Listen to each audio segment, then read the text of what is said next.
Hello everyone and happy Monday. Welcome back. We had a restful, it felt long to me, but because usually the breaks fly by pretty quickly, but we had a week off and we are jumping right back into it. I was so glad to see everybody's faces this morning and the kids were excited to be back today. I thought everybody would be dragging, but they came back into it and they were on it.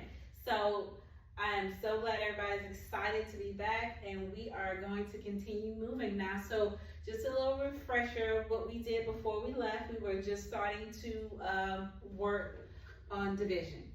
We were basically understanding what the pieces of a division problem. When we figured out that the total is always first in your division equation, and then you would have your groups or your size. That could either be the next number or that could be the actual answer. Could be the group or the size if you're looking at equal groups. Now, if we're looking at arrays, that could be the rows or columns. It depends on which model you're looking at. So, but the one thing that will never change in a division problem that I tried to make sure my kids understood was that the total. The total will never change its place. It would always be first. The second number and the last number can change their meanings, but the total will always stay the same. It will always be first. So today we are continuing with division. So we're going to go ahead and jump on in with that. So today's lesson was more so connecting division with multiplication, because if you know how to multiply, then you know how to divide. Because really and truly, division is multiplication backwards. So let's go ahead and jump into that. Today we did get a new vocabulary word. You know how I feel about my vocabulary words. I like to use it so the kids are familiar when they get to the big test and they throw those words at them. My kids will already know what's going on, so they'll be ahead of the game. So for the vocabulary word they gave us today was quotient. Quotient is the answer to our division equation. So now we have pretty much got a complete set of vocabulary words for the answers to our different types of operations. So we have the sum. The sum is the answer to the addition equation. Then we have the difference. The difference is the answer to our subtraction equation. And then we have our product. Our product is the answer to our multiplication equation. And now we're finishing it off with our quotient. The quotient is the answer to the division equation. So you're going to hear me say that a lot, just like I would say the product a lot. I'm going to be saying the quotient a lot because I want you to get used to that vocabulary. So we're going to go ahead and jump right on into it. So today's homework was on page 241. Number one, we did it in class because it was the vocabulary, and I like to go through the vocabulary with the kids so that they can really get a good understanding of what those new vocabulary words mean. And again, today's new vocabulary word was quotient. So now we're going to go ahead and go to number two. It was a short lesson, so the homework isn't too long as well. So number two says, write a multiplication equation and a division equation for the array. So I went ahead and drew the array. And if I look at this array, okay, they want me to write my multiplication equation first. I'm going to go ahead and do my blanks. Ms. Newman likes to do her blanks and then fill in the numbers after that. And I'll go ahead and write at the top what each one is. So this will be my multiplication. So I'll put multiplication on the top so you know which one it is. And this one will be for my division. Okay? So this will be blank times blank equals blank. And for the division, blank divided by blank equals blank. Okay, so let's go ahead and sort out our multiplication. So remember in our multiplication equation, if we're doing an array, first number is usually going to be your rows. So I'll write rows underneath. Second number is going to be your columns. And the last number is going to be your total or your product. Okay? So I like to label my lines because if I can label my lines, it makes it easier for me to write my equation if I know the different parts of my model, which is the array. So my kids, they know what rows are, they know what columns are, they know what the total are. So this should be no problem for them. So when you look at this, if my first number is going to be my rows in my multiplication sentence, I count how many rows I have. And remember, rows go side to side. So I have 1, 2, 3 rows. So on my line, I'm putting 3. Now, for my columns, columns go up and down. So we're going to count how many columns we have.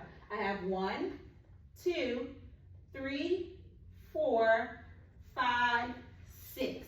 So that means I'm putting 6 on my line. Now for my total, we're just going to count everything together. But because Ms. Newman has gotten my kids in the practice of going ahead and skip counting, we're going to do a skip count. So if I know that there are 6 in each row, I'm going to skip count by 6. So let's do that. That'll be 6, then 12, then 18. So now I know I have a total of 18, and I'm going to put that on my line. So this would be the matching multiplication equation for this array. So let's go ahead and go to the division equation. Now, the division equation, I'm going to label the lines for that one. As you know, the total goes first. I'll make sure that I tell you that the total will always go first in the division equation. That will never, ever, ever change. So I'm going to put total. Now, for the second line, it's up to you. If you want it to be the rows, you can make it your rows. If you want it to be the columns, you can make it your columns. It doesn't matter which one you use, because it's going to be the same factors that we're going to have for here. So if you want to put the rows first, you can do that. If you want to put the columns first, you can do that. Because Ms. Newman is in a habit of always putting her rows and her groups first, I'm going to go ahead and do that. So I'm going to make my second line my rows. And then my last line, because I've used my rows already, well, automatically that is going to be my columns. So now all we have to do is go in and put the numbers where they belong. So let's do that. So if I am looking for my total, because we went ahead and labeled our rows with our skip count, we already know what the total is. So that's a good thing when you do things like that, because you make it easier for yourself to go ahead and solve these problems. So my total is 18. I'm going to go ahead and put the 18 on the line. Now my rows. If I look at this, remember rows go side to side. We had 1, 2, 3 rows. So I'm going to put 3. All right. And my columns, remember columns go up and down.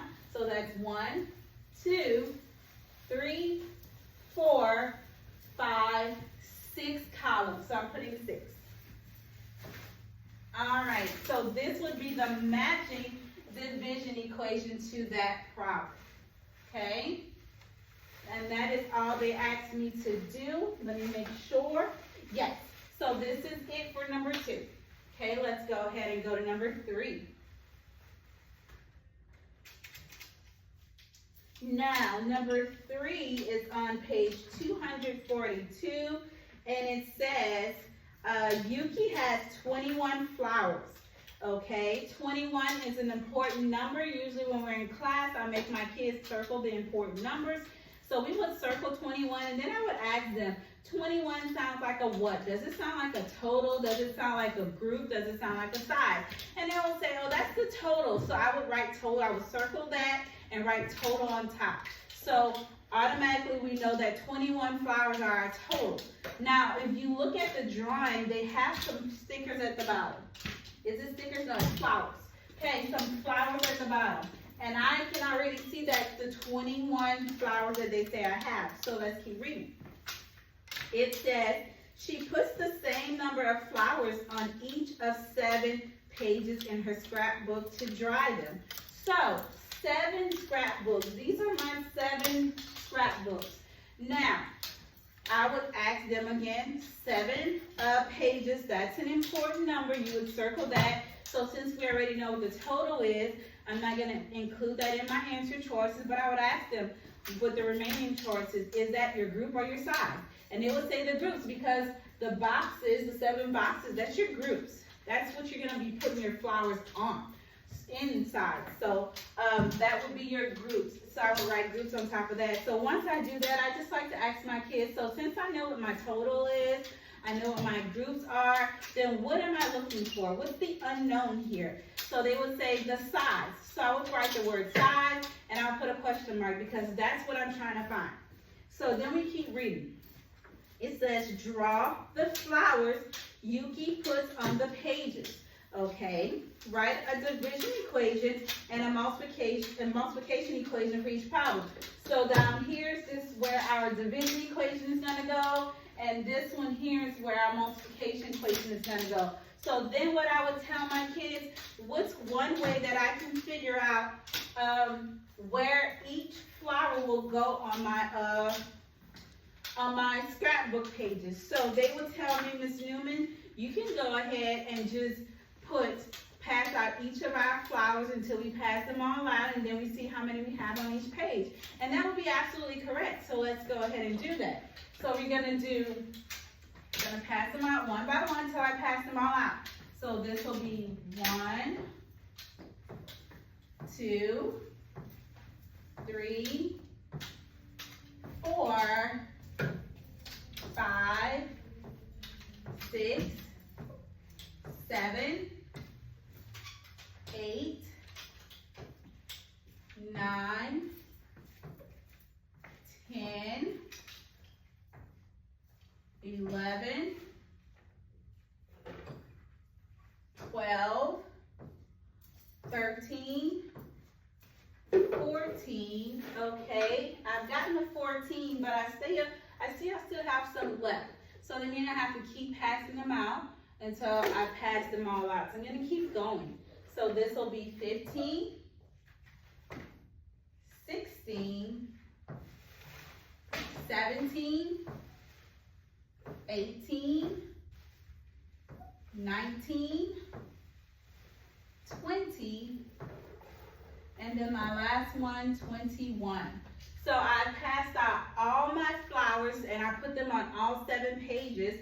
And when I look at that, I go back to see how many flowers on each page. Well, when I look at this, each page has 3 flowers. So I'm going to put the number 3. So now Ms. Newman has all her numbers. So, you remember how Ms. Newman said I like to label my numbers and put what they are? So I'm going to do that right now. So we said the 21 was going to be our total. That was the total amount of flowers we had. And then they gave us 7 pages. The 7 pages I told you were the groups. And then we just figured out that the final number is the 3, that's your size. All right, so now we know what all our numbers are. We can go ahead and just put them where they go for our equations. So for me to do the division equation, remember, the first number in your division equation is always going to be your total. So your total is going to go first. So I'm going to put 21 divided by, and because they gave me the 7, I'm going to put 7. Well, you might say, Ms. Newman, why not use 3? Well, at the time, I don't know it's 3. I use what they give me, and 3 is what I'm looking for, so that's what it's going to equal, because I'm looking for that one. So that means it's going to equal 3. That would be my division equation, okay? Now, to write the multiplication equation, remember when I told you when we do our multiplication equation, I usually like to put my rows or my groups first. So I had 7 groups, so I'm going to put 7 first. And then I found out that I have 3 in each group, so 7 times 3. And we know we have a total of 21, or a product of 21. All right, so these are the matching division equation and multiplication equation for this problem. Now, the quotient for the division equation is 3. I just want to go over that vocabulary word one more time. The quotient would be 3. All right, that is all they asked us to do for number 3. We're going to go ahead and go to number 4. Okay. So number 4 says, explain how you could use a multiplication equation to find 21 divided by 7. So they gave me the equation 21 divided by 7.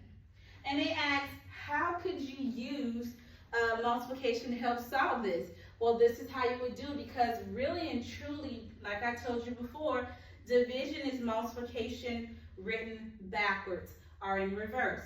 So think about it this way. If I know that 21 is my total, because remember the total will always be first, and 7, I told you you can make that into your groups or you can make that into your sides, it doesn't matter.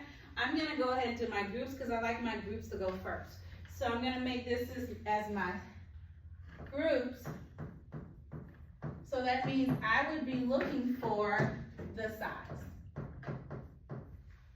Okay, now when I do my multiplication, Ms. Newman is going to do her blanks. Because those blanks really, really helps us out if we can label them. So I know the first number is going to be my groups. The second number is going to be my size. And the last number is going to be my total or the product. Now, if I know what the groups are, I'm going to write that on my line, 7. And then if I don't know my size just yet, but I do know the total is 21. So now I can ask myself, well, what times 7 gives me 21? I'm thinking about the number at the answer in my head. What times 7 gives me 21? Well, all I have to do is do my skip count. And remember, we should be very, very good with that skip count by now, because we've been practicing skip count for some time now. So if I skip count by 7, that would be 7, 14, 21. So I have 3 fingers up. That means my answer is 3. So 3 would be my answer. Now, so the question asks, let's go back to our question. Explain how you can use a multiplication equation to find 21 divided by 7. You can write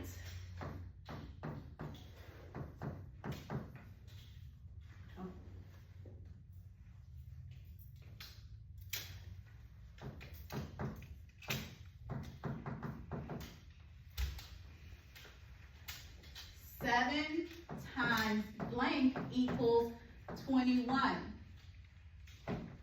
Then ask, what times 7 equals 21? That is how you can do that. So that's how we can use multiplication to help us find the total. The division equation. So if I know that I have 7 groups and I have a total of 21, say what times 7 equals 21? Well, I can skip count by 7 until I get to 21. So that would be 7, 14, 21. So that's 3. So then I already know that now the size over here is going to be 3. My missing number is 3. That's how we can use multiplication to help us solve division. Okay? So let's go ahead and go to 5. 5 says, how is multiplication doing the reverse of division? Okay, so basically they're just asking you, how is multiplication division backwards? Or how is division multiplication backwards? Reverse means backwards. You're going backwards. You're going forward, then somebody say reverse, you're going to go backwards. That's all that means. You're going to flip it and go backwards. Or you don't even have to flip, just move backwards. Okay, so let's look at this. How is multiplication doing the reverse of division? Well, when we do our multiplication, let's start with division since we're working with division. When we're doing our division, the first number in our division is usually your total. So, in a division sentence or equation, the total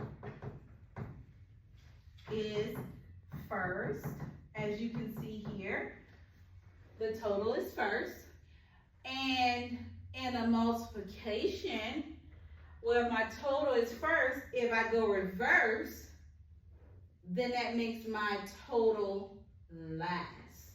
So in a division, sorry, not division, multiplication. Let me change that. In a multiplication equation,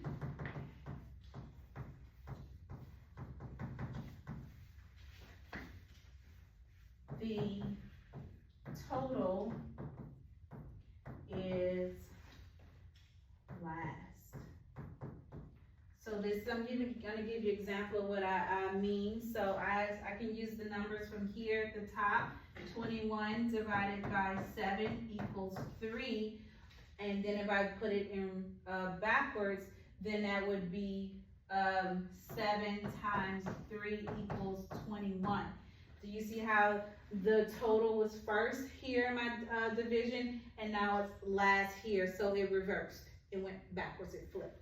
So that is what that is for number 5. That is it for today. Again, just a few little announcements before I end the video. Tomorrow is our field trip for PBIS. Make sure you get those permission slips in before we leave on tomorrow. Trying to think if there's anything else I need to announce. You can wear jeans or school bottoms with your uniform shirt. Let's see, make sure you have a coat, guys, because it's going to be cold and we're going to be going in and out of the weather. So make sure you have a coat. We don't want anybody to get sick due to the weather. If you want to purchase anything, we will have bag lunches on for tomorrow for the kids to eat. But if you want to let them purchase anything, again, I don't know if the concessions will be up and running, but if they are up and running, it is cashless. Now that, I know that creates a whole nother different scenario. So for my kids who have those Cash App cards, maybe they could use their Cash App cards. Or I know somebody mentioned that you can go get a Visa card, prepaid Visa card. But if you don't want to do that, then they don't have to buy anything, because again, lunch will be provided to them. This is not a necessity. This is only if you want them to purchase anything. Lunch will be provided for them. Transportation is provided for them. Admission is provided for them. They just have to show up. That's it. So parents, really and truly, you don't even have to send anything for them to purchase anything. That's only if you want to. That is it for today. I can't say I'm going to see you guys tomorrow because there's a field trip tomorrow, so there will be no lesson tomorrow. So that means at the time when I sent out my newsletter, when I make my newsletter, I didn't realize about the field trip. And I put it on the newsletter, but still not really thinking. So my lessons are going to be pushed back a day. So that means the next time I'm going to see you is going to be on Wednesday for homework. And then Thursday is going to be review day. Use that review work that we do in class as a study guide for the quiz on Friday. So quiz is now pushed back to Friday. Again, I apologize for the mix-up in the newsletter, but Ms. Newman really wasn't, I don't know, my brain wasn't still on vacation on holiday break when I made that newsletter. So again, charge it to my mind and not to my heart. But that is it for today. I will see you guys on Wednesday. Have a great rest of your day. Bye.